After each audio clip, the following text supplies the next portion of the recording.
is adoption of the minutes. I'd like to have a mover of the minutes from November 10th, please. Thank you. Councillor Peak, seconder. Thank you. Hearing any errors or omissions in those minutes? None? Not that I'm aware. Okay. Hearing none, all in favor? Okay, number 2, that the inaugural minutes dated December 1st be adopted. Have a mover, please. Thank you. Seconder. Any errors or omissions? It's just a ceremony. Thank you. All in favor? Okay, now to the corporate officer. Do we have any amendments to the agenda, please, tonight? Yes, Mayor Waterman, thank you. Our first amendment, it will be under item 8.1, the Agricultural Land Commission exclusion and inclusion applications. Currently on the agenda, there is one recommendation, and Mayor and Council will be introducing 3 separate recommendations for that item. And also we have a second amendment to the agenda. At the end of this meeting, we will be going in camera to discuss terms of a contract for the interim CAO. Thank you. Now we move into the mayor's report. Well, actually, we have to move and second it. Yes, please. Please, Yes. have a mover, please. Seconder, thank you. All in favor of those amendments? Thank you. So now we'll move into the mayor's report, which is short. A blessing. Our first week started December 1st with our inauguration. Official photos were taken where we were flanked by the RCMP in their red serge and a swearing in with His Honor Judge Kortebusch. The pageantry with our families attending made the whole ceremony a great honor. We're also happy to see our MLA Den Ashton come forward and shake the new councillors' hands and wish us well as we started our new term. The new council's orientation started November 26th with an all-day session with governance expert George Cuff. This was followed by an excellent session on legal responsibilities of council with the law firm of Fulton and Company of Kamloops. They specialize in municipal law, and that occurred December 1st, Monday. On to a little bit more serious stuff. The calamitous snowstorm of November 25th, 26th wreaked havoc for many homeowners and had a major impact on people's electrical service with the disastrous effects on appliances, furnaces, etc. Staff will have a more thorough explanation in tonight's agenda a little bit later. Crews were busy 24 hours straight plowing and cleaning up. It was an extremely difficult time for Summerland residents, but I sincerely applaud our municipal staff for an exceptional response in a very severe situation. One thing I'd like to mention, this is not actually in my report, but I'm mentioning it. You may see slight changes in our procedure. I insist that we have a motion read and seconded before council deals with it with any discussion. Because as far as I'm concerned, issues do not come to the table. They have to come to the table before they can be discussed, and that only happens when you move the recommendation, second it, then you have discussion, and at some point you come to a vote. In addition to that, we will be making some changes to the procedural bylaw for our meetings, which will allow a more thorough and intimate relationship with the public in terms of seeing what we do and how we carry out our business. So with that, I'd like to move to, so we have to accept the mayor's report, corporate officer? No, No, it's okay. not necessary. We just move to the CAO's report, please. Mr. Tom Day. Thank you, Mayor Waterman. You really touched on the topics that I wanted to touch. I wanted to acknowledge the difficulties the community's had with the winter storm, and Don Darling's going to talk a little bit more about what we've learned with that and what additional things we're still looking into. And he'll talk about that a little bit later tonight. And similarly, I wanted to acknowledge, as council's aware, that night our electrical crew worked 24 hours straight. Our roads crew worked for a great number of hours trying to sort stuff out. So it was something that the entire municipal crew worked diligently towards resolving. Councillor or kind, I told you I was gonna do that. Mayor Waterman. I went through all that. You're going to 3 call the years. counselor? Mayor Waterman touched on council's orientation, and everyone thinks that council's had a nice ride since the election, but we have been working them really hard. In addition to the November 26th and December 1st, today council spent probably 5 hours learning about municipal government finance, land use planning, and initiating the CAO search and looking at a long list of potential candidates for that. So council had a busy morning already. Tomorrow we have another orientation session with effective meetings we have a consultant coming up that we're sharing with 2 other communities. We're going to look at effective meetings, and on the 15th, all of council will be doing a tour of all the municipal infrastructure. So while they seem like they haven't been busy, in fact, they've been really busy and have put in full Mondays, and we're still working them very diligently. And the last thing I wanted to note that we had our recognition awards on Saturday night, and there was 3 employees in particular I wanted to point out. Derek for Long Service Award. So Derek Chuddick, 25 years employment with the district, with the electrical crew. Brenda Ingram, I think most people know her, our recreation manager, 25 years service. And Rick Liardo, who is our head mechanic, keeps our fleet of vehicles running, and a longtime volunteer in the fire department, has served this municipality and you people for 30 years. So very appreciative of that. And that's all I have to report tonight. Thank you, Tom.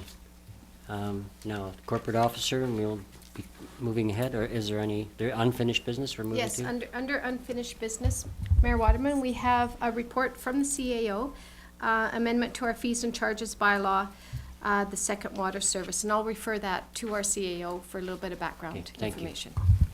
Tom? Thanks. I know council is very well aware of this issue. We had, I guess it's taken almost 2 years to review our domestic and commercial water rates. It's been a very difficult process, something when I came here, I couldn't ever imagine how difficult it is, but there's so many different circumstances that exist in Summerland in terms of how people receive their water. And the goal is that basically in order to qualify for provincial grants, we have to have a system of water meters in place. And so we've been working towards that. And last year this year, 2014, we addressed all of as I said, the residential, commercial. Early on, we decided to separate agriculture and irrigation from that process because, again, it's a bunch of different circumstances, and I think they need 2 separate public processes. In that process, there was a number of circumstances, as I said. One that caused us a lot of discussion in terms of a staff group was circumstances where people receive water from 2 services and what were both unmetered. And now one's metered and one's unmetered. And it was brought to my attention by a couple of people that are here tonight and a number of others, and I know council brought it to my attention as well, that we didn't give due process to those people with the 2 services. And so we attached a petition that was submitted. We've got a number of pieces of correspondence. And so my recommendation to council is that we hold off a year before we initiate charging and establishing how we're going to charge for that second service. And so what we're proposing is a bylaw that amends our fees and procedures bylaw, so in fact removes the fee charge for that second service. So these people will have a metered service and an unmetered second service. They haven't, and that would not be charged for in 2015. And we would include that discussion in, along with the discussion we're going to have in 2015 regarding irrigation and agricultural rates, so that these people really get a chance to look at options, have a say to council, and give feedback to council. So the recommendation is that we give this bylaw 3 readings tonight, and what it does is it removes that fee from the fees and charges for 2015. Okay, before we have any questions, I guess I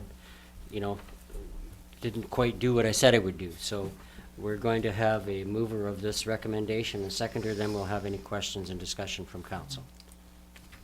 Councillor Peak, moved? I'll move it. So moved. Seconder? Okay, thank you. So now, is there any questions of our CAO from council? Please go ahead. Yep. Councillor Carlson. It's my understanding that some residents stopped receiving their water bills in 2010. My question is, what was the reason for this, and what was the plan at that point to make something go forward, and why are we dealing with it 4 years later? My memo refers to an inexplicable reason why it was removed, and that's really all the answer I have. I don't have an answer to that. Thank you. Any other questions or comments? Yeah, Councillor Barkle. Is there any difficulty in reestablishing the old fees while we continue to work on the metering question? So, Lori, can you just give me the stats on that? Certainly. There were over 1,200 accounts removed from the irrigation roll. And of those, between 800 and 900 have a single service, which is now metered. So that means that more than 2/3 of the accounts that were removed will be receiving bills under our new water meter rate structure starting January 1st. Thanks. And so that would leave 400. And my concern would be that this memo's appearing before council right now because these people felt like they didn't have due process, and I agree, they didn't have due process, and that was with 5 months' notice. So if council changes now and decides to bill, you're basically giving them 3 weeks' notice that they're going to get charged next year. So I would say that, for me, we're defeating what we're trying to do, is to give these people due process for change. They haven't paid over years, and I think they have a right to let council know to get some options from the municipality, and then let council know what they feel about those options. Councillor Carlson. Did anyone realize this 2 years ago, 3 years ago? Yes. Yes? It just wasn't something that was easy enough to fix, so that's why we're still facing it? Well, I mean, I wasn't here. It doesn't make sense to me. However, by the time I came here and the water rates were started to look at by a broader management group, we anticipated that it be repaired within a year, and so it didn't make sense to me to do that. Councillor Peak. Thank you, Your Worship. My question goes as to process from here. What will the process be for consultation with those citizens? The intention, if we do it similar to what we did with the residential, so most of the agriculture users have had meter readings, and they've had information in terms of how much water they're reading. I think we need to sit down and with council and have a workshop in terms of talk about different rate structures. And then with the residential, we held 2 separate public workshops and talked to them, provided information and got feedback. And in fact, the rate structure changed dramatically from the first public feedback. So we really got some really good quality information the first time around, and I'd expect that we would do that again. In addition, at the very outset, when I guess turned this over to a broader management team that I led, we had an early meeting with a number of concerned agricultural users, and so we promised that we would continue that dialogue with that. So I think there's about eight people there, Ian, maybe, and so we promised that we would continue that dialogue too. So I think it's a matter of developing some options, having a workshop with council so council's aware of that, and then going back to the public and having that discussion. Thank you. Thank you. Councillor Barkle, go ahead. Do you anticipate that maybe we could have this consultation and agree on what should happen and maybe get that resolved before the water goes on in the April and initiate fees for the 2015 year? I have a problem with everybody else is paying and these people haven't paid for 4 years, and I don't disagree that we got to work something out, but maybe they should be paying something. And do you think we'll be able to work it out before the irrigation season starts? So my honest opinion is no. We have, as I explained today, we have budget that we're working on right now. We've got council's goals and objectives. We've got a big pile of issues on our plate, and that staff has to deal with that too in terms of budget development. Once you guys establish your goals and objectives, we have to develop budgets for achieving those goals and objectives. So this is an extremely busy time. And so, no, I couldn't see that we'd have it. If we're realistically, staff would need to put a bunch of time into it. We'd need to have a workshop with council. We need to advertise a public meeting. We'd have to go out there. We'd have to get that feedback. We'd have to analyze it. We'd have to come back to council again, maybe have a second public meeting. That won't happen in 3 months.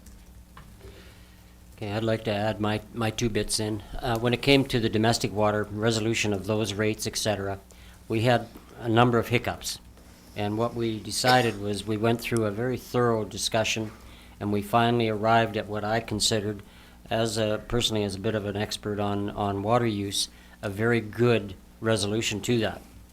And so when it comes to ag use, we need the same good considered consultation to arrive at an appropriate structure. So I think, everybody will be satisfied when we've finally finished up, but I think we want to make sure we do an adequate consultation process and ensure that everybody's happy in the end on the ag side, as well as on these smaller parcels. So are we ready for a vote? Call question? All in favor? So, thank you. I'd like to move on to 7.1, correspondence, and refer to the corporate officer. Thank you, Mayor Waterman. Would you like to speak on it, Tom? I will refer this to our CAO. Thank you. Thank you. So as I updated council, we've been working on a grant application for a couple of years in terms of trying to make some political pressure, as well as administratively shape our proposal to provincial guidelines. And that grant application is now before us. And we've got a significant change that occurred in the last little while that I think a lot of council's aware of, is that the Ministry of Health changed their drinking water standards so that Garnet Valley no longer meets the drinking water standards. And so we were required to send all the residents of Garnet Valley a letter outlining that there was that potential issue. And so this makes this issue that much more important that council proceed with the twinning of the systems. And this is just, it's good ammunition for our grant application. The petition, I think, was also submitted to the Premier's office, which is excellent.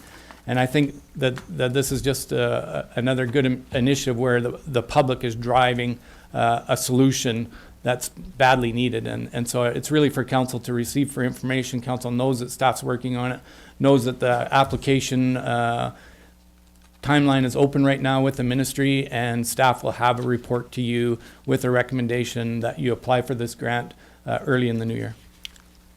Thank you. I'd like to add to that. When we were at the UBCM this past fall, we met with Minister Lake, the Premier, and who else was it, Tom? Minister of Agriculture and Minister of Community Services. So we all met, and it was a very good meeting. We met all the people that mattered in terms of advancing this.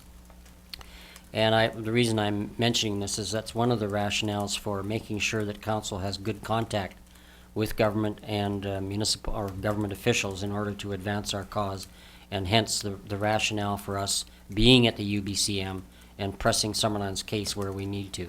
So our CAO saw that we saw the right people and spent a good few minutes with them in good concentrated detail, and they saw our point. So I'd like to thank Tom for that work that he did for us at the UBCM.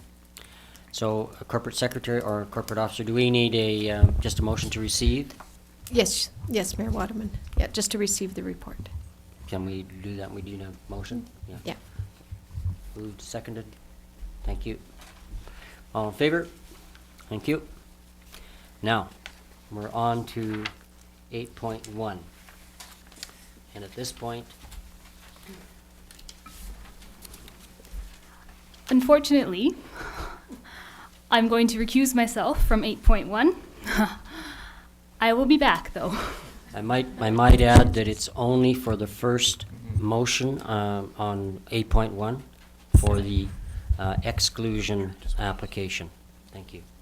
And we will. Just so council's aware, it's a new council, so every exercise is new. You have to give a general indication of why you're in conflict. I'm employed by Carcajou Fruit, and my parents own land within this area. Okay, thank you. We'll, thank you, Councillor Carlson. We'll call you back in an hour or so. Thank you. So I'd like to have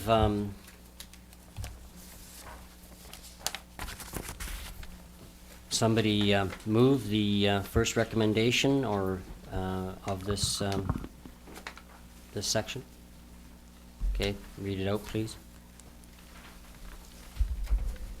I move that the application to exclude land from the agricultural land reserve be withdrawn.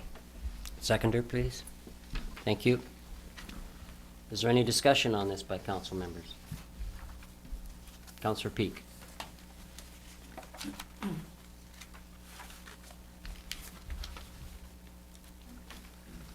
Well, we've come a long ways in a very short time. We sit at as new council at this table, ready to serve, using good communication, listening skills, in a transparent and a responsible manner. Responsible to all the citizens of Summerland, those who may or may not have voted for us.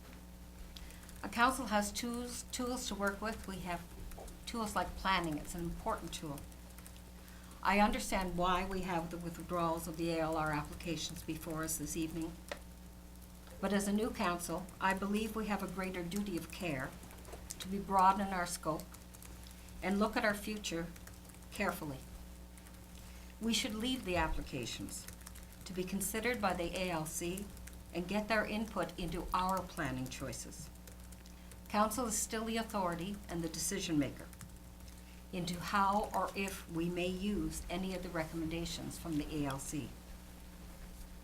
The municipality spent $100,000, a lot of energy and a lot of staff time. We should not be hasty in closing any doors. We have a mandate and a responsibility to make the best and most informed decision we can. The ALC has a mandate to protect and preserve farmland. We have that mandate as well, and others besides. Time is on our side. The applications, we have time to look at the application when it is returned to us by the ALC and use them to Summerland's advantage. Let us leave our choices open so that we can make the best decision to plan our community of Summerland to grow and prosper.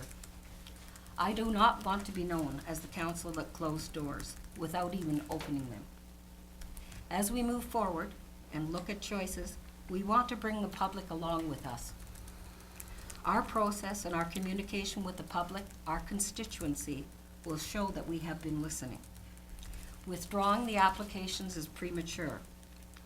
Let us, as a new council, be more informed about the OCP and examine all the choices that come before us, including any recommendations from the ALC. Thank you, Your Worship. You're welcome. Any other comments from any other councillors at this time? Councillor Boot. I might suggest that even if we do vote this evening to pull the applications from the Agricultural Land Commission, we still have all kinds of time to consider what we're going to do in terms of the official community plan. Simply pulling these back doesn't negate any of our responsibility in order to move forward with our community and respect the wishes of others in our community, or all in our community. But I think that simply removing these applications, the two applications, and we're speaking of the one at this First point. one now, yes. Removing that application simply does not stop the amount of time that we have to reconsider other options that, frankly, were not made available to us. Thank you. Councillor Holmes. I believe the application was a result, the decision to submit the application was a result of a faulty decision-making process, and waiting to see what the commission says won't fix that process. What will fix the process is unhinging it from the commission, rewinding back to the point to where the process went wrong, fixing it, and then, as Councillor Booth said, moving forward from there. Thank you. Thank you. Any other comments from any council members? Okay, hearing none. Corporate Officer, could you please read the motion again? Yes. That the application to exclude land from the agricultural land reserve be withdrawn. Thank you. I'd like to call for the vote, please. All in favor? Thank you. Nope, and Councillor Peaks opposed. Thank you.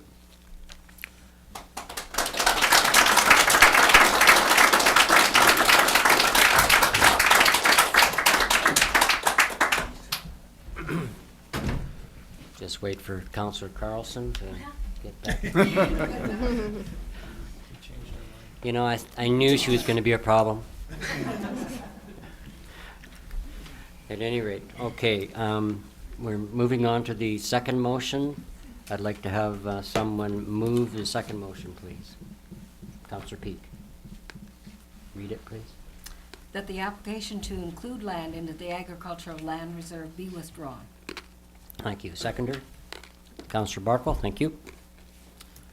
Are there any questions or discussions by council? Yes, Councillor Carlson. There's a few things that come to mind when I think of this land that we were going to be pulling back into the ALR.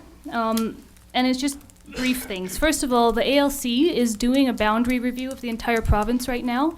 They will eventually get to the Okanagan. They will be using their new GIS and all of their surveying, and they will determine if this land should be in the ALR.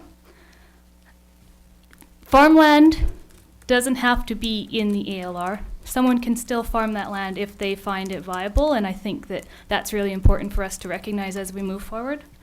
And finally, the district owns that land, and if there is someone that is willing to farm it and wants to farm it, there's a revenue source right there if we were able to lease it out on a long-term basis. So I think we need to think about that when we recognize we may not necessarily need this land to be in the ALR, but it could still be very beneficial to our community. Thank you. Any other comments? Councillor Barkle.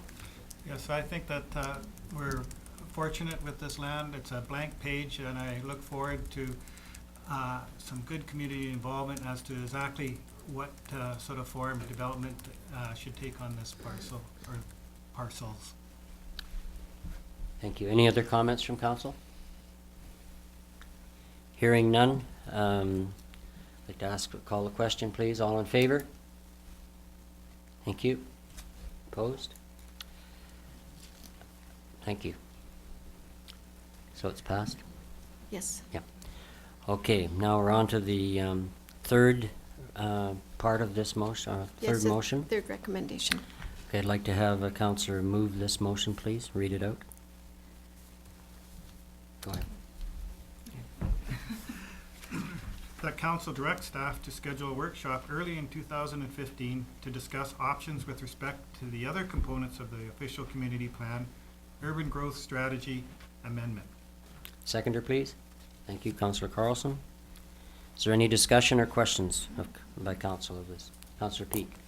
I'm glad that council is going to decide to have a workshop on the OCP. As a new council member, we are new councillors at the table, other than the worship, or your worship being at the table previously. We have little discussion, or to have a staff discussion around the reasons we have this OCP, and I think it will really broaden our scope of understanding. So I'm really pleased that we'll go forward with the workshop.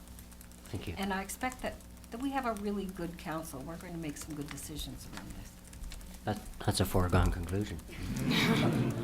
Unnecessary. Any comments by other councillors, please? Yeah, Aaron, thank you. Councillor Trainer. I too am looking forward to workshops in the new year and to learning a bit more and discovering other options. So I'm actually really glad that we're going to be doing this. Thank you. Hearing no other comments, Corporate Officer, could you please read that motion again? Yes. That council directs staff to schedule a workshop early in 2015 to discuss options with respect to the other components of the official community plan urban growth strategy amendment. Thank you. Call the vote. All in favor? Thank you. It's passed. Thank you. Okay, moving on to any recommendations from the committee of the whole? here No in Corcoran? recommendations from Okay, this morning. Thank you. And now we're down to 9.2, resolution to establish 2:15 council meeting dates. Could I have someone read this resolution, please? Bring it down to the table. Let's go, let's get cracking. Come on. That the council meeting schedule for 2015 be adopted as proposed, and that all meetings take place in municipal council chambers unless otherwise approved by council. Seconder, please. Thank you. Any comments or questions by council? I think Council Carlson wanted one adjustment, so I will be making that later. It's around her work schedule. So that'll be done, but anyway, thank you. Thank you. Okay, we're on to 9.3. Yeah, call. Pardon me? Oh, sorry, we do have to vote. Okay, can I have all in favor, please? Thank you. Thank you. Getting ahead of myself here. Okay, corporate officer, 9.3. Thank you, Mayor Waterman. Yes, at the completion of an election, it's my duty to prepare a declaration of the official 2014 local government results at the completion of all my ballot accounts statements and making sure that everything balances. And this information does also go to the ministry and to Elections BC, and that is all complete. And it's in front of council tonight to be received. Okay. Can I have a councillor read that recommendation, please? Councillor Booth? That the declaration of official 2014 local government election results from the chief election officer be received. Thank you. Seconder? Councillor Peak? All in favor? Thank you. Okay, we're on to 9.4. And guess we'll make that a recommendation, move and second, and then we'll have a discussion. Yes. Is, Mayor corporate Waterman, yeah, and I'm not sure if Lori Coates, our Director of Finance, may want to comment on the Okay. next two We'll- items. Yeah, we'll move ahead here Okay. first, okay? Yeah. Can I have a councillor move this recommendation, please? Put your hands up. Councillor Trainer? Sorry, but I'm Okay. Don't raise your hand unless you want to go to the washroom or something. that council give first, second, and third reading of 5-year financial plan 2014 to 2018, Second Amendment bylaw number 2014-001. Have a seconder, please. Councillor Buckle, thank you. Now, we have some discussion. Do we have some additional information from our Chief Financial Officer? Thank you, Lori Your Coates? Worship. Council has received reports throughout the year for 3 additions to the budget, and the items are listed into the report you have before you tonight. Lakeshore Trail Development for $80,000, the HVAC replacement at the Aquatic Center for $12,000, and the Fire Department software upgrade for $14,715. Those 3 items were funded from reserve accounts. So by resolution, the council adjusted the financial plan. This is a housekeeping amendment then to the bylaw, so that we have that bylaw amendment in accordance with the resolutions passed earlier by the council. Thank you. Any questions or comments by councillors? So it's a housekeeping item. I think I'd like to call the vote on that, please. All in favor? Thank you. Okay, we're on to 9.5. I'd like a councillor to read that recommendation and bring it to the table, please. Councillor Carlson. That council approve the revised 2013 consolidated financial statements attached to the Director of Finance's report dated November 7th, 2014. Seconder, please. Councillor Trainer. Okay, Chief Financial Officer Laurie Coates, do you have some words for us, please? Thank you, Your Worship.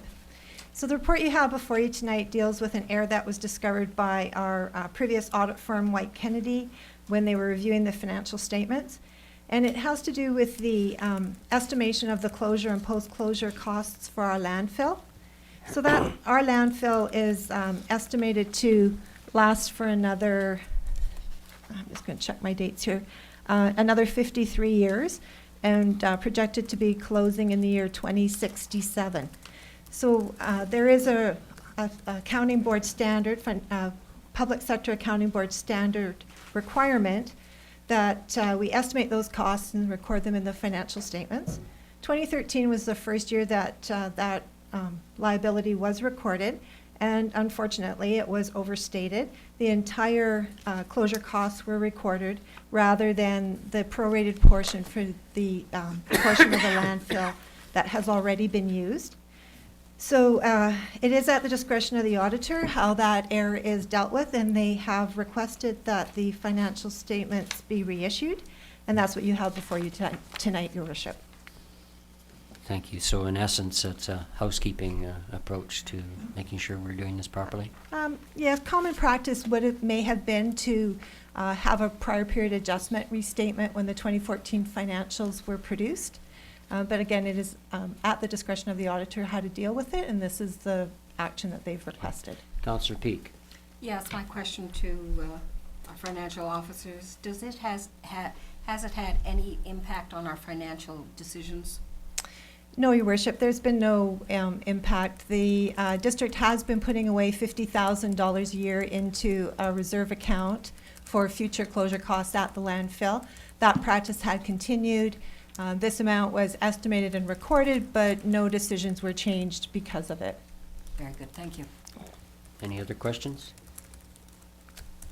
Call for the vote, please. All in favor? Thank you. We'll move on to 9.6, the boat launch foreshore 10-year lease. I'd like someone to read that recommendation, please. Councillor Peak.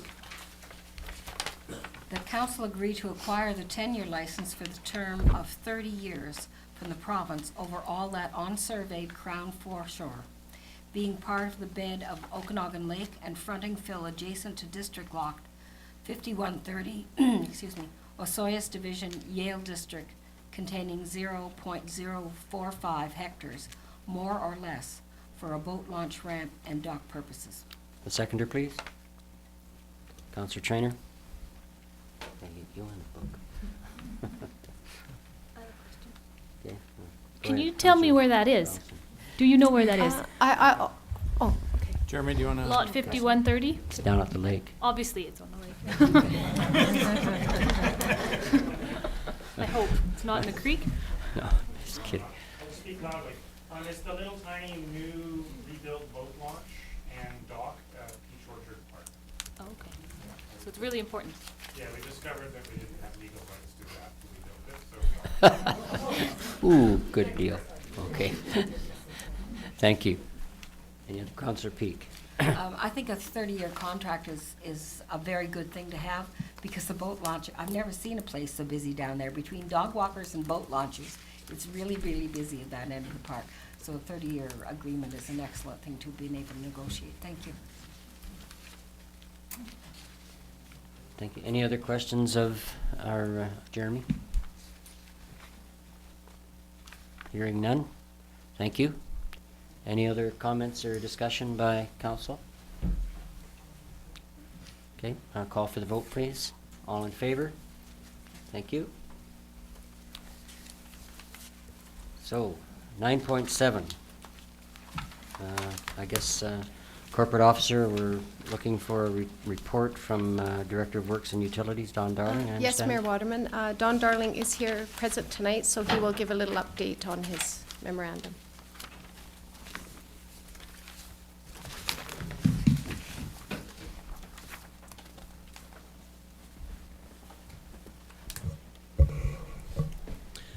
Your Worship, I haven't met all of council yet, so just to introduce myself, I'm Don Darling.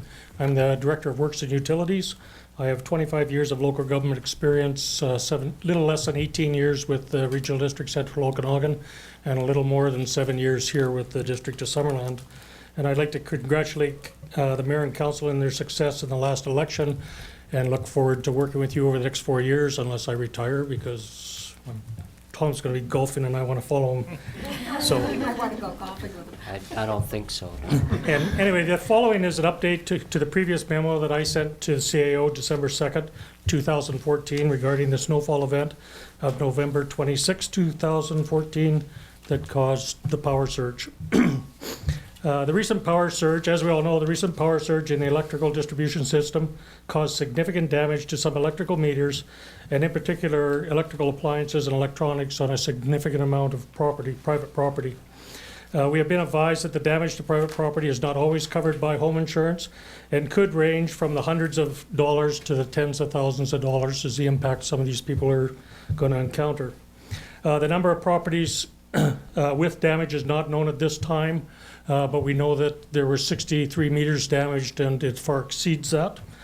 Council is concerned about the significance of this event, and staff is working diligently to provide details of the event as quickly as possible. Unfortunately, this report does not provide a definitive answer as to what happened, but will provide Council with clarity on what has been completed and where we are in the analysis of the storm event. The snowfall event took place, as I mentioned, on November 26, 2014, with emergency calls starting at 1:30 in the morning. And as mentioned by Your Worship and the CAO, staff worked long hours, some as long as 25 hours. But what wasn't mentioned is that it wasn't just the Works Department that participated in responding to this event. And I'd just like to point out that not only the Works Department, but the Works Administration, the ladies were taking in calls and then relaying those messages to the Works crew. Water and sewer, though you may wonder what they were doing, the Water Department had to get on their snowmobiles and chainsaws to clear Garnet Valley Road so that they could get out to the chlorinator out there. Administration downtown were fielding calls. Corporate Services was fielding questions about insurance and liability types of issues, and the fire department was literally putting out fires. And so, I mean, everybody was participating and did an excellent job. And the electrical crew that did work 24 hours straight, they asked for the next day off. And at 8:30 in the morning the next day, we got an emergency call of a power outage, and they all responded again. So, I mean, we have dedicated staff in this corporation. The power surge has been confirmed as being isolated to one electrical circuit, which is the TC 379, which is in Trout Creek, and it services approximately 315 residences.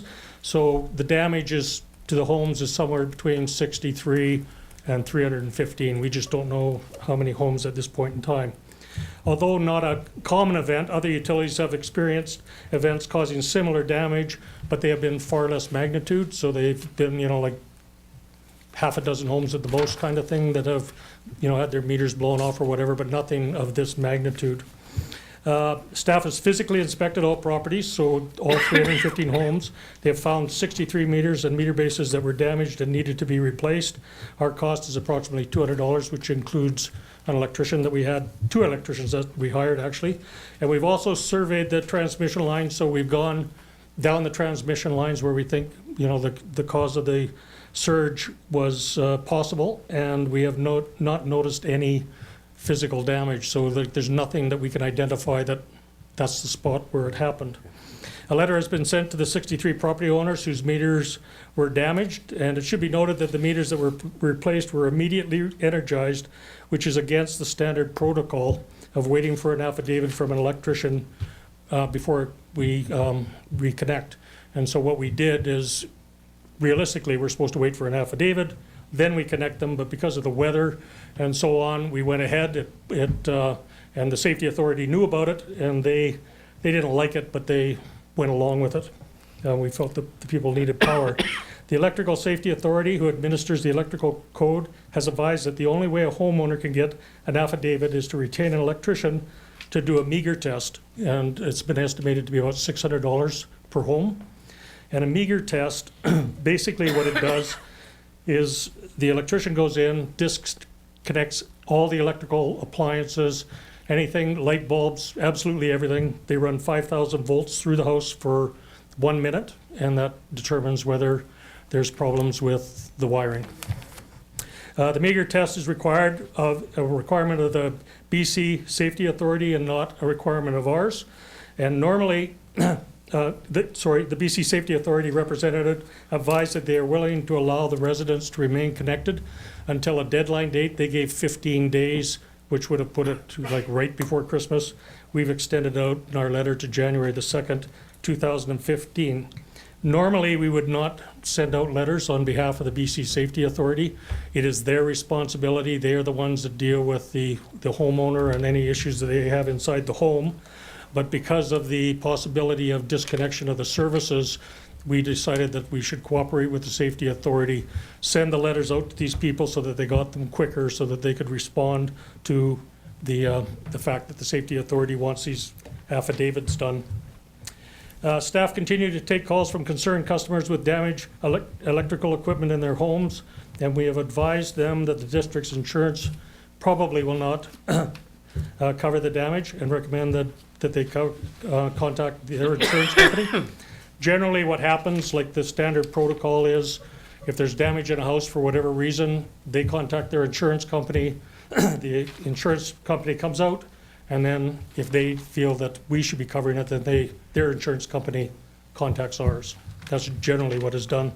We also contacted, or actually Jeremy contacted MIA, and they provided a preliminary response that suggests the district is probably not responsible for the damage, but we have not requested a formal response as we are still gathering data.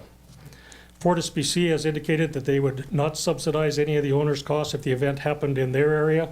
We tried to get a comparison of what they would do. We asked BC Hydro the same question, but they have not responded at this point in time.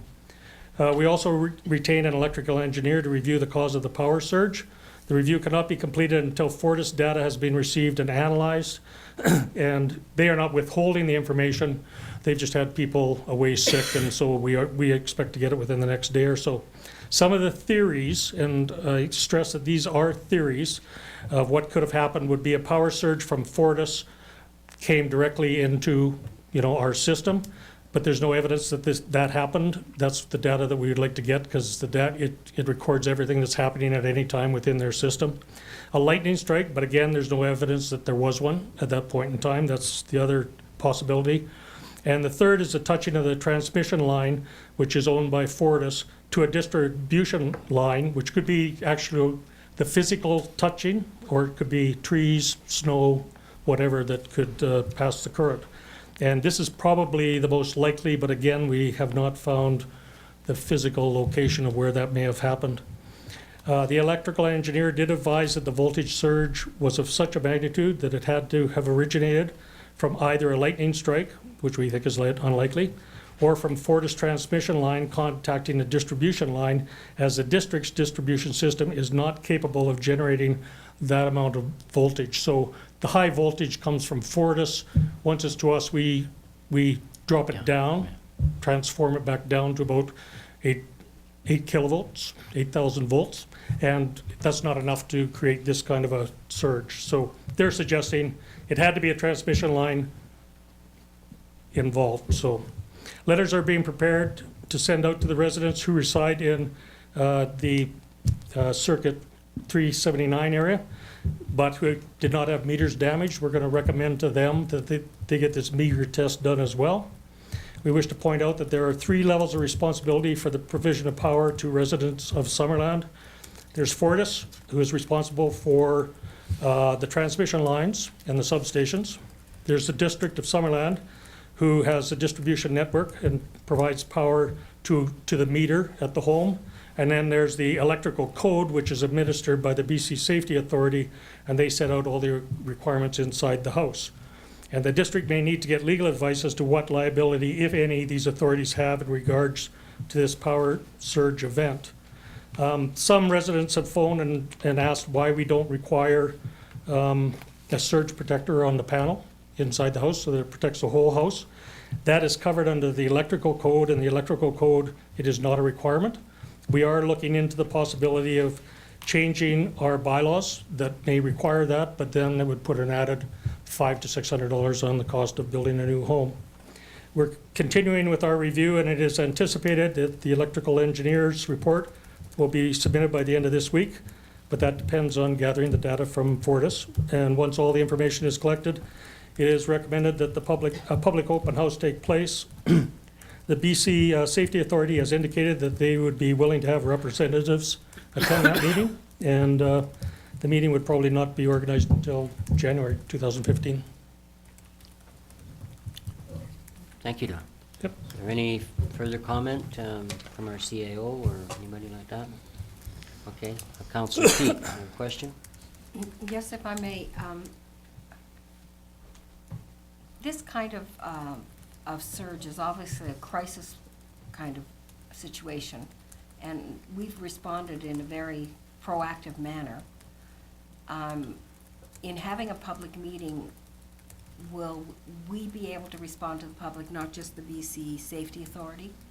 Because I think a public meeting is a very important part of responding publicly to this kind of a situation. Yeah, Your Worship, the idea of the public meeting would be to provide information to the public.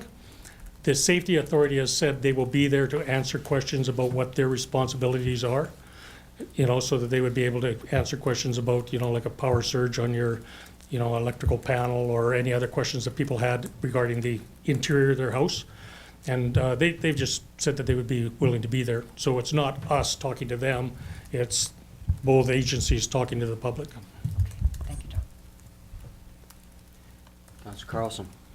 Just looking at the number $600 and wondering if there was some way that a coordination effort could be undertaken to try and hire an electrician for 3 days and make appointments and actually get everyone tested instead of leaving it up to individual homeowners, and maybe it's then $400 or so, I don't know. But if we could have a real plan, that might put people at ease a little bit more. Because I know people are quite concerned about the costs and the dangers and all of those things. Yeah, Your Worship, we could ask for costing from electricians. The difficulty is that the houses are so dissimilar. You got one house that basically has hardly anything in it, and you have another one that has a lot of appliances or whatever in it, and it could be fairly lengthy. I think the public could do some of the initial work themselves of disconnecting their appliances and everything, and then saving the electrician time. So rather than spending the time having the electrician do it, the person could do it. The electrician would then come in and just make a cursory review to make sure everything's disconnected. And there would be nothing to stop residents from, as a group, getting together and getting an electrician. But I don't know that we want to start dealing with things on private property. Councillor Bark, what did you have? I have a concern, as everybody knows, there's a lot of snowbirds in Summerland, and a lot of those houses in that area might be empty. Have the meters been physically checked for empty homes or anything like that at any of the empty residences? All the meters that were damaged have been repaired, and our meter technician is a sleuth. She's been able to find people that are out of town. She's found renters or neighbors or whatever, and been able to find numbers and been fairly successful contacting those people that are out of town at this point in time. Councillor Peak, oh, go ahead. Through you, Your Worship. Was Trout Creek the only area that had this kind of surge? That's correct. It was isolated to that one circuit, and that's mainly bit of Giant's Head and then Trout Creek, a portion of Trout Creek. Thank you. So it was just beyond Trout Creek, though, it came up towards Yes. Happy Valley and so on, yeah. Councillor Carlson. Oh, Aaron, Councillor Trainer. I live down in Trout Creek, and at my house we had about $700 worth of damage done. I know a lot of my neighbors had much more than that, and they've expressed their concerns to me this week. They're pretty upset. I'm just wondering, you said that this may have come from Fortis's lines? And if so, how come they're not responsible for this? I'm not a lawyer, so I can't comment on that. But through my experience, like, you have sewer backups and damage, you have lightning strikes, you have all sorts of things, floods, water line breaks and all that. And my experience, not my legal advice, but my experience has been that unless you can prove negligence to a utility or a local government, they're not responsible. So if we clean the sewer lines and we have a regular maintenance of those sewer lines, and as long as we're doing that, if the sewer backs up, it's not our fault. It's just part of doing business, because you just don't know when it's going to happen. So this is a similar kind of thing, that even though we could maybe identify that it was the power coming from Fortis's line, unless they were negligent, again, I'm not a lawyer, I think it would be difficult to get them to pay. How would we know if they're negligent or not?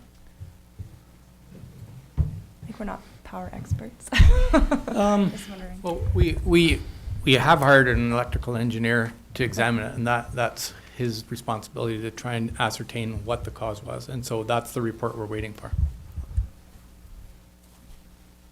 I have one more question. Yep. What could be done to prevent this in the future? I mean, I know this doesn't happen very often. Most of the workers that I talked to this week, they said they'd never seen anything like this. But I'm wondering, is there anything that we should be doing to protect ourselves from this happening again? I think that the only thing that you could do would be to put on a surge protector on your own panel in the house. We do have arresters throughout the distribution network that prevent from lightning strikes. It's not clear the arrestor on that circuit did kick out, and there was no damage on the substation side of the arrestor. So to me, and I'm not an electrical engineer, but that suggests to me that the connection happened downstream of that. So like what happened is it hit, went back towards the arrestor, it blew, but then went into Trout Creek because there was no arrestor in the way to get to there. And but we haven't, it's all just theory right now, we're just trying to figure it out.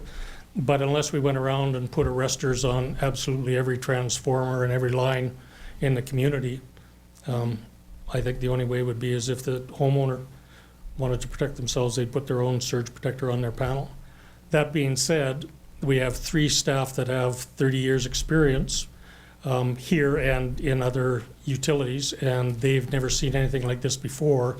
And in talking with other utilities, it is, though it's happened, it has never happened to this magnitude. And how much money do you want to put towards something that may never happen again, or might not happen for 50 years or whatever? So. Councillor Holmes. I think, we may not be legally responsible, but we do provide this electricity. It is a customer business relationship, really, and just for good customer service, I think we can't let this drop. We have to address it and do whatever we can to provide whatever redress is possible. I think we have to wait to see we get the full report to know what we're talking about, but I think we need to not just let this drop and say it's up to the individual homeowners to deal with. I think we have to address it. CL. So council's really stepping into the realm of budget when you're talking about that. We have an unknown amount of damage. We have, an unquantified amount of damage. And council would have to find out where they're getting that revenue from to pay for that. And so it's really a broad decision. Not only that, I think you really need a legal opinion before you take a step down that road. Because where does liability stop and start? I mean, we provide a service and a weather event causes it. It happens all the time in local government, happens all the time in government, as Don pointed out, whether it's a flood or a sewer backup or car crashes on snowy roads. Like, it's a very precarious slope you're talking about. And so I'd wait for the engineering report, and if council contemplates redress, you need a legal opinion as well, and you need some serious budget numbers. Yeah. Councillor Holmes.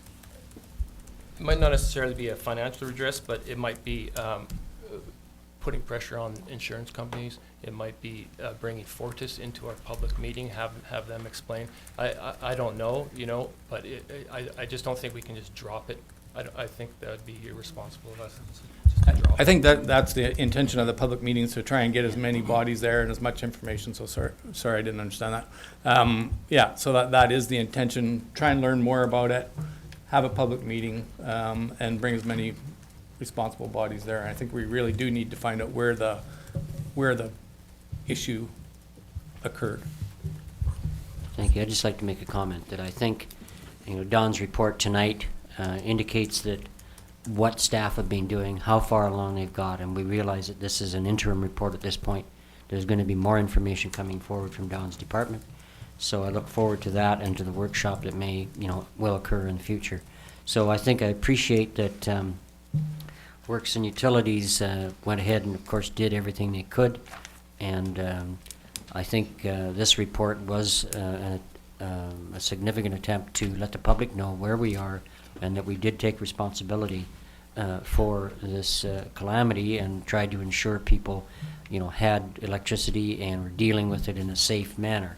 That's where the inspection comes in. There may be concern about wiring systems in houses, so that has to be clarified.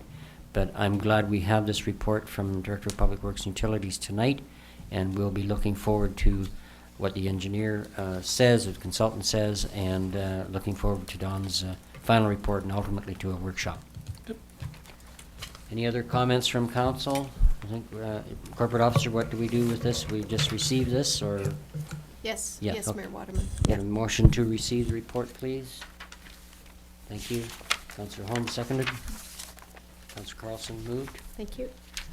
So that deals with 9.7. We're now on any new business, Corporate Officer. No new business tonight. Thank So you. the next item, we'll just move on to councillor reports. Okay, I think we'll start, it doesn't matter, we'll start with the lady whatever. I was gonna give preference, but I don't have to, so. Councillor Pete, could you lead off, please? I'm pleased that we have the petition from the affected residents for the irrigation services, because I've had a lot of discussion with people that came to me just after the election and just prior to the election, so I'm pleased to have that petition come and that we will do our follow-up. I appreciate the CAO's comments on how we will do that follow-up, and I'm, as understood with the comments from the chair, it will be very thorough, and that will be appreciated by those people involved. We'll take the year to make it a good report coming forward and a good disposition on pricing, et cetera. Thank you, Your Thank Worship. you. Councillor Holmes? Nothing to report. Thank you. Councillor Carlson? First, I just want to say thank you to Summerland for letting us do this for you and with you. On Saturday, I went skating with Santa and lots of children, and the team were there, and there were all kinds of hot chocolate and cookies and stuff, and it was really great, a free event, and it was a busy, busy rink. And yesterday, went and tasted cider down at Summerland Heritage Cider. They just opened last weekend, and they're doing really well. Thank you. So did Santa have any evaluation of your activities over the last year? He said I've been very good. Well, what else would I expect you to say? Councillor Booth? Nothing to report. Thank you. Councillor Barkle? Still waiting for my report from Santa. Other than that, nothing else. I wouldn't hold my breath if I were you, Councillor Barkle. Councillor Trainer? I just had a couple things here. We've had some really good training sessions over the last week, and I just wanted to thank the staff. They've been really good, and they've answered all of our questions, and we have lots of them, so it's been good. I'm looking forward to working with the council to find a new CAO, as well as Tom Day. He's been helpful with that as well. We're also going to be setting our goals over the next while, and that will be a pretty fun activity. We've got more training coming up this week, and we're also meeting with the chamber on Thursday. So we've got a busy week ahead, but it's all been really good so far, so thanks. Thank you. Now, our normal procedure here is to adjourn and then have public questions, and that's the way we'll proceed tonight. In the future, we will be changing that so that we have public questions for 10 minutes at the beginning of the meeting, just prior to the mayor's report. And people will have 2 minutes each during that 10 minutes to address any agenda item prior to a vote, so it has some meaning at that point. And they'll also have a chance at the end of the meeting prior to adjournment to comment on any agenda item. We'll also be looking at further enhancement of public involvement by changing our committee of the whole situation. Council really has to discuss this, but at this point in time, my thoughts are that we would move towards a Monday evening committee of the whole, followed the next Monday by council meeting. That allows for a thorough discussion period with the public's involvement, or not involvement, at least they can listen to our discussion, listen to the reports, see what's coming up, and I think this offers the public the opportunity to see in depth what's going on at the council level and see what staff comes. We have some very interesting, thorough reports that come to Committee of Whole, so I'd look forward to the public's recognition of that and coming to the Committee of the Whole on Monday evenings. But as I say, council has to consider that. Corporate officers advise me that we have to make changes to our procedural bylaw in order to do that. So we'll be bringing that forward at the next council meeting, and after that we'll be proceeding with, I hope, the procedure that I've just outlined. So with that, I'd like to call for a motion adjournment. Thank you, Councillor Peak, Councillor Carlson. And does the press have any questions for us or comments? Yes, I have a Susan. question. Yes. And it has to do with recommendation number 3 on 8.1. And it's the statement that to discuss options with respect to the other component of the OCP. However, perhaps I misunderstood, but I thought that I had heard that there might be further consideration of the agricultural land, and that the application to include land into the agricultural reserve be withdrawn. There might be some consideration of that land. But this workshop not include... Could you back that question up a little bit, please, and repeat? Okay. Will the land, the Prairie Valley land, that the application to include it into the ALR, will that be considered in the workshop? No, that's now being withdrawn from the ALC. And so that's it? You will not go back and take a look at that? That's correct. We will be dealing with it as agricultural land within the agricultural designation, but it won't be within the ALR. Okay. Thank you. Any other questions? John, do you have any questions? Ah, member of the public, go ahead, please. State your name and address, please, for record. Marcia Dean, and I live in Trout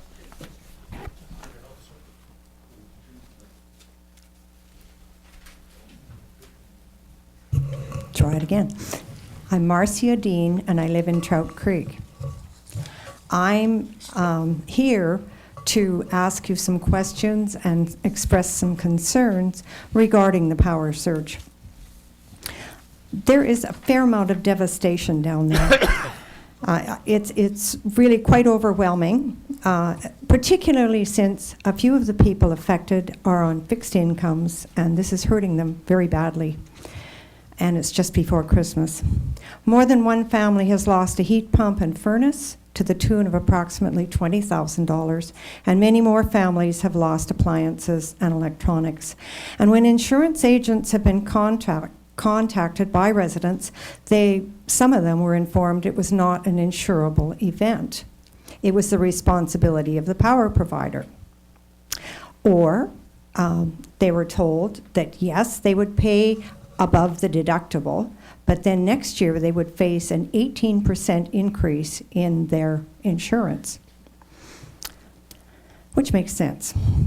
So who's responsible? Who was responsible for installing the power lines so close together? They could arc during a storm, if that was one of the things, or would stretch an arc with accumulating ice and snow.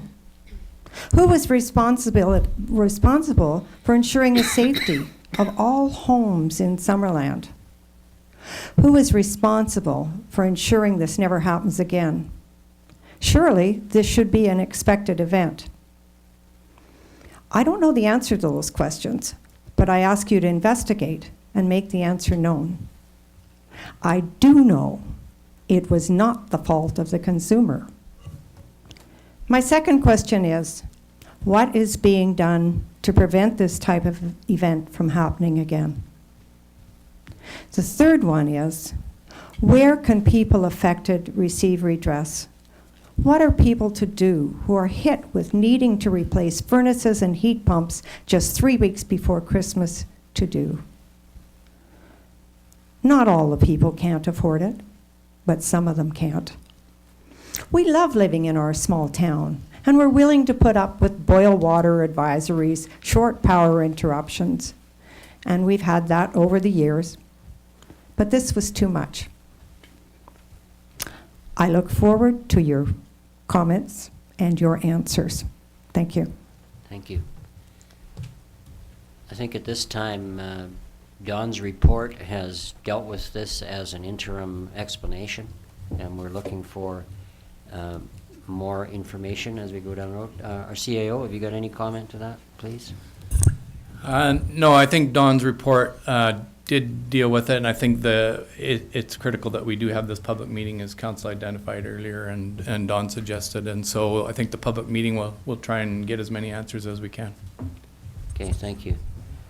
I'm sorry, that really doesn't, help individuals right at this time prior to Christmas, but it's one of those calamities that unfortunately can't be resolved as quickly as we would like. Next, please. Oh, Aaron, I'm sorry. Sorry, I just have a quick Councillor question. Traynor. When was that engineering or that, the report that you were talking about, when was that going to be done? The one that you're waiting to hear back on the exact cause? It's supposed to be done this week, but it depends on information from Fortis. Until we get that, we can't finalize the report because, that'll tell us if there was anything else we don't know about. So we're hoping this week. Okay, within the next week. Okay, thank you. Thank you, Don. Thank you. Mr. Adams, could you state your name and address, please? My name is Brian Adams. I'm at 6702 Begg Street in Summerland.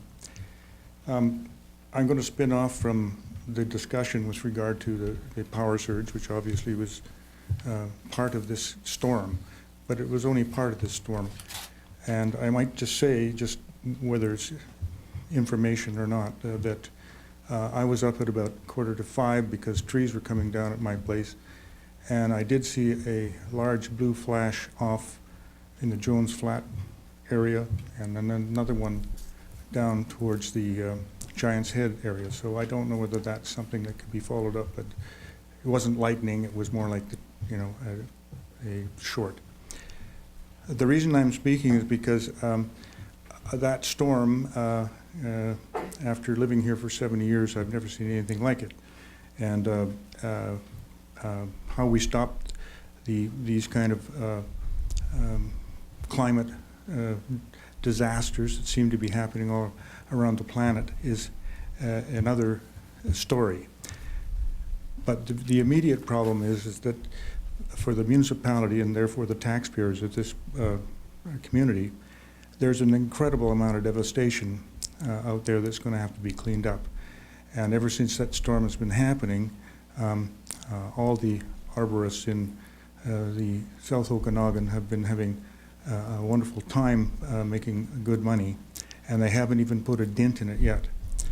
So my simple question is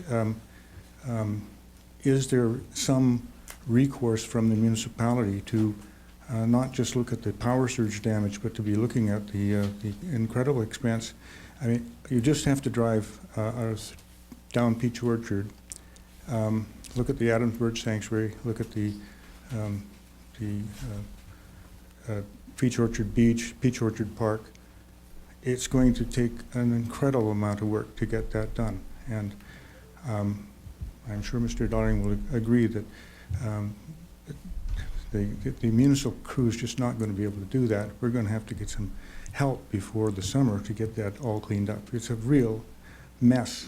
And so I'm just wondering if there's not some emergency funding at a provincial or federal level that can't be applied for to not only help the taxpayers for the amount of money that we're going to have to put out to clean up the mess, but also to assist these people that have had the problem as a result of the power surge. Thank you. Next. Pastor Gay. Rick Gay, 6112 Orr Place. Here to speak about the ALC. application to be withdrawn. I have two parts to this, and the first part, not only am I a resident here of Summerland, but also pastor the Summerland Alliance Church. And the Summerland Alliance Church does have land within the land that was to be excluded. What I would like to ask council and Mayor Waterman, if there is some way that we could have a dialogue as to what the property could be used for, and just to be able to talk about options and possible things that we can explore. There's a history with this property. I'd be very interested in what we could do and how we could approach the use of that land. So that would be very helpful for us as a congregation. The second thing I'd like to ask of council is that at a ministerial meeting, it was stated that it was perceived that there was quite a divide within our community, and there was a discussion about how we might be able to move forward and to bring about a sense of healing within the issues that have been expressed through the public forums, etc. And I would be interested in just asking council if you can think of ways that we might be able to put some kind of mechanism in place or some forum where we might be able to proceed with that. So I'm just asking for your assistance in those two areas. Thank you. Okay, thank you. I think you need to watch us in the next while, and at the same time, of course, you have the ability to talk to our planning department. But I think we're going to be setting things in motion to address your concerns. Thank you. Yes, sir. Good evening. Grant Thompson, 14119 Prairie Valley Road. First, I'd like to take the opportunity to congratulate the mayor and councilors on their recent re-election. I want to thank Tom Day for bringing forward the bylaw to revisit the irrigation issues that was on the agenda tonight. And since I'm playing that Jeopardy game, we're supposed to pose these in a sense of a question. Since the properties in 2010 were removed from the irrigation rolls without the notification of the residences, could they not be reinstituted onto those irrigation rolls in 2015, which would also address Councillor Barkwell's issues about non-payment for water delivery in 2015? We'll keep that under advisement. Thank you. As we move forward in our workshop to discuss the ag water and the small acreages. Yes, sir. Yes, I'm Art Moore from 5611 Woods Avenue, and down in Trout Creek, where we were affected, of course, by that surge. It's really a question for clarification. Did I understand this correctly? That we must get this meager test, meager test before January 2nd, or we will be disconnected? Is that what you said? Your Worship, the deadline for getting the meager test is January the 2nd. After that time, we will supply the BC Safety Authority with a list of people that have not complied, and then it is their responsibility to contact the people and deal with the people in trying to get them to do meager testing. I do not believe it is their intent to immediately say you'll be disconnected, but they just want to find out who hasn't complied by that point in time. Once we've done that, then our responsibility is done. Thank you. So the end result is no, they won't be cut off immediately. January 2nd. Yeah, okay. Correct. And just a comment, I guess I could phrase it somehow in the form of a question, but it sounds to me like we're going to be at the mercy of the electrical companies to get this $600 test, which presumably is going to be the best part of a day's work if it's going to cost $600.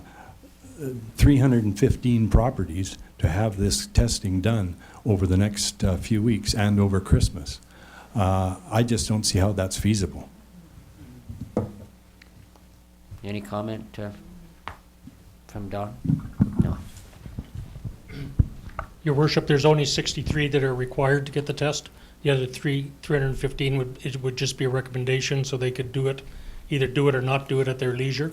So it's just a 63, and again, it's a deadline that they have set, but I don't think it's a hard and fast deadline. I think they just want people to act on it, and I think they want to have it in writing that they have made the requirement, and so that it takes some liability off of them by allowing these people to remain connected. Okay, thank you. I might add, I don't think it's terribly normal that we have a back and forth discussion like this, but I feel that it's important that we do this because there's so much concern and so much damage, and I'm sure everybody appreciates being able to have some responses to the public concerns. Yes, sir. Yes, good evening. My name is Neil Trainer, 528 Miller Street in Trout Creek. I think my question has just been answered. I was going to ask Dawn, does everybody have to have this meager test? Yeah, Your Worship, just to clarify, it's only the 63 people or residents that we replaced the meters at, and those people would have already, or they should receive their letter within the next couple of days. So it's just those 63 that have to get the meager test. Thank you. Great, thank you very much. Thank you. Next. Barry, please state your name and address. Barry? My name is Barry Cowan, and welcome to the new council. I live on Lister Avenue in Summerland. I've been there for about 36 years. Back to the water meter issue.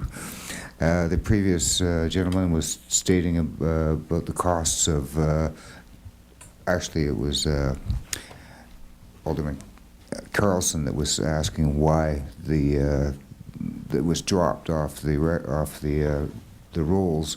So for 3 years we weren't paying anything.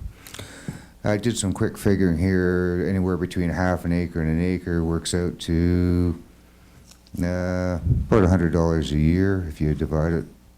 And if you go through the whole thing, 96 year, to $40,000 a year got missed 3 years in a row, and now we're going into $40,000 again by not charging the people that were dropped from the roll that they didn't know anything about. They were just dropped because some error somewhere, somebody did.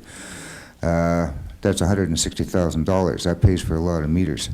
And now it looks like we're being asked to pay $1,500 for a meter to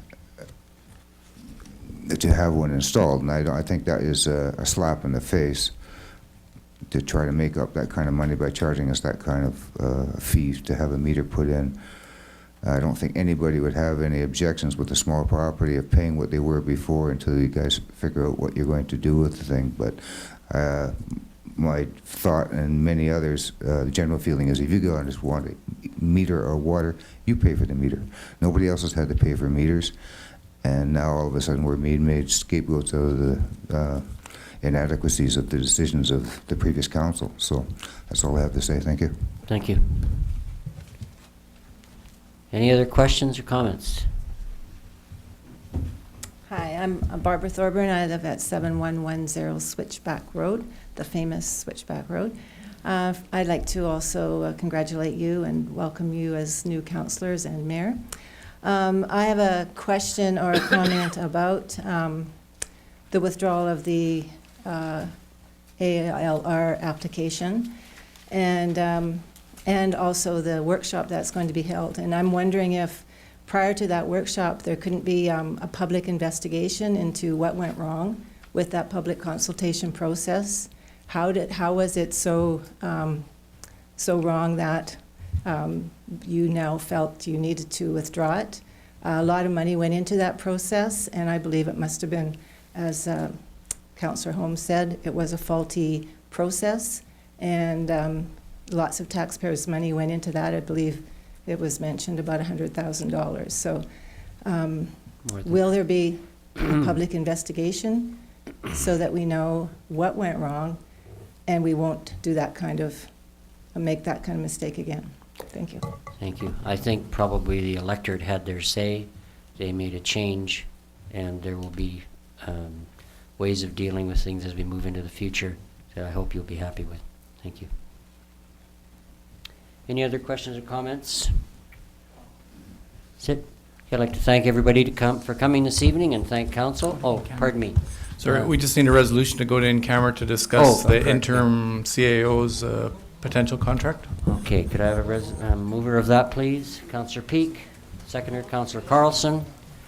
Thank you, everybody, for coming tonight. So council will have to stay behind for a few minutes. Yep, we'll have a little break here, Tom. Okay.